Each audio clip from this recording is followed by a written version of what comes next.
প্রিয় ভিউয়ার্স, আমি সেই দিনাজপুর সেতাবগঞ্জ থেকে আসছি ভাইরাল সাইমনের বাসায়। আমি এই কলিজা টুকরোটাকে দেখে আমার হৃদয় বিদারক একটা স্মৃতি হয়ে গেল। তার সাথে সবচেয়ে বেশি আমি আবেগপ্লুত হয়ে গেলাম আমাদের পাবনার যিনি মানবিক ভাই শফিক ভাই, ওনাকে পেয়ে আসলে আমি আরো এক্সাইটেড হয়ে গেলাম যে এরকম মানুষগুলো সারা বাংলাদেশে চষে বেড়াচ্ছে মানবতার কাজ করে।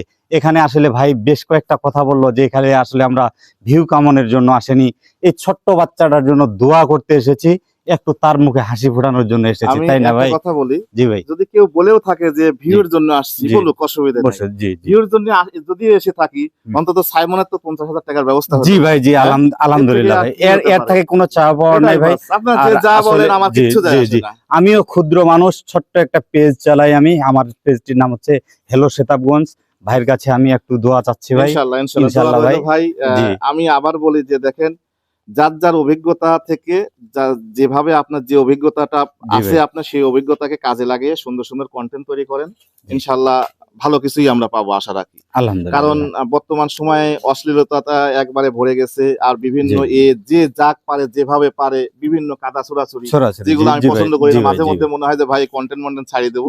এমনিতেই আমি একটু পিছায় আসতেছি, বিজনেসে চলে যাচ্ছি, কারণ আমার এগুলো ভাই ভালো লাগে না। এই মানুষ না ভাই থাকবেন না, আপনাদের মতো মানুষগুলো দরকার আছে ভাই, দরকার আছে। ভালো কন্টেন্ট তৈরি করলেও তাকে বিভিন্ন ভাবে মানে বিভিন্ন কথাবার্তা বলা হয়, তো এগুলো আসলে ভালো লাগে না। তারপরেও আল্লাহ যে পাক যে কয়দিন তৌফিক দিয়েছে, ইনশাআল্লাহ থাকবো আপনাদের মাঝে, পাশাপাশি অন্য কিছু করার চেষ্টাও আছে ইনশাআল্লাহ ভাই।